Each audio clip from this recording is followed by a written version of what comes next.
ओम गणेशाय नमः। हिंदू धर्म में बुधवार का दिन भगवान गणेश को समर्पित किया गया है।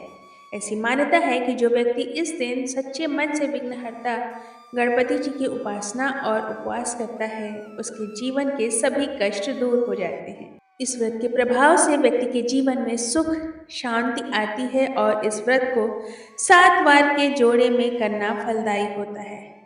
इतना ही नहीं, बुध व्रत करने से बुध ग्रह भी मजबूत होता है।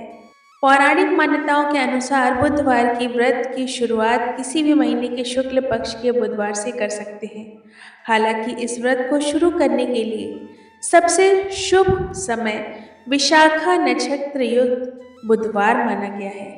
इस व्रत का पालन 7 या 21 बुधवार तक विधिवत करना चाहिए। आखिरी व्रत वाले दिन नियम पूर्वक उद्यापन करना चाहिए। ध्यान रहे, पितृपक्ष में इस व्रत की शुरुआत ना करें।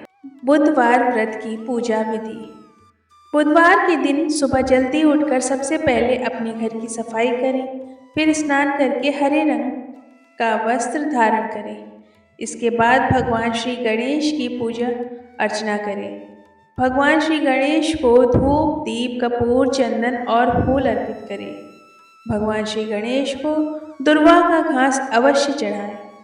भगवान श्री गणेश के मंत्रों का जाप करें, उनकी आरती उतारें। बुधवार व्रत कथा पढ़ना बिल्कुल ना भूलें। अंत में गणेश भगवान को लड्डुओं का भोग लगाएं। बुधवार व्रत कथा। एक समय की बात है, समतापुर नगर में मधुसूदन नाम का एक व्यक्ति रहता था। उसका विवाह पास के नगर में बलरामपुर में रहने वाली संगीता से संपन्न हुआ था। वह दिखने में सुंदर और सुशील थी। एक दिन मधुसूदन अपनी पत्नी को लाने के लिए ससुराल पहुंचा। वह दिन अपनी पत्नी को विदा करने की जिद पर अड़ा रहा, लेकिन उस दिन बुधवार था। पत्नी के घर वाले समझाने लगे कि बुधवार के दिन यात्रा करना अशुभ होता है, पर वह नहीं माना। संगीता के घर वालों को भी बुधवार के दिन ही विदा करना पड़ा।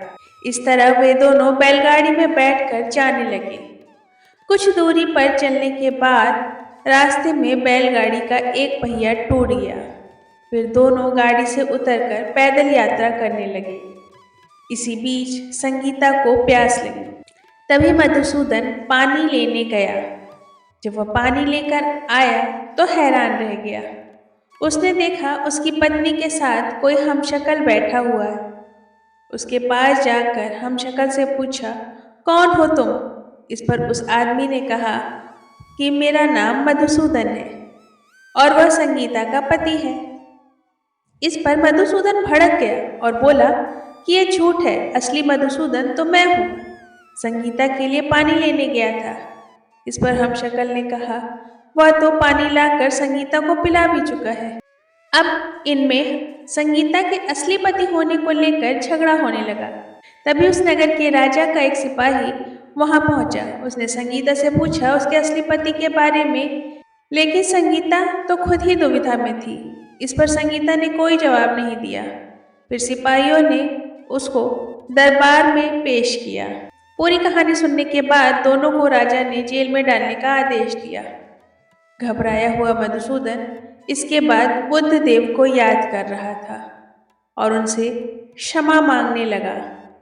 इसके बाद वहां आकाशवाणी हुई कि मधुसूदन, तुमने संगीता के घर वालों की बात नहीं मानी और बुधवार को यात्रा किया।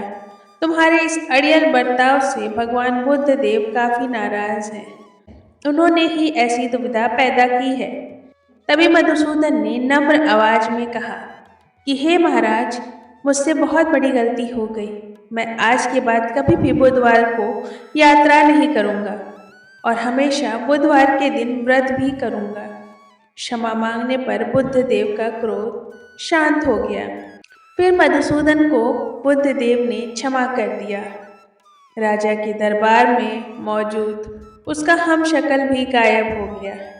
बुद्ध देव की कृपा से राजा ने फिर मधुसूदन और संगीता को विदा कर दिया।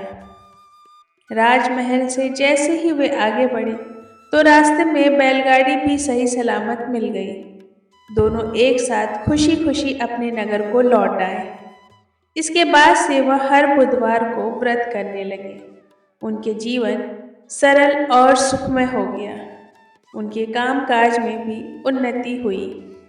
तो इसी तरह से बुधवार के व्रत की कथा यहीं समाप्त होती है। मिलते हैं नए वीडियो में दोस्तों। तब तक अपना ध्यान रखिए। जय जय श्री राधे।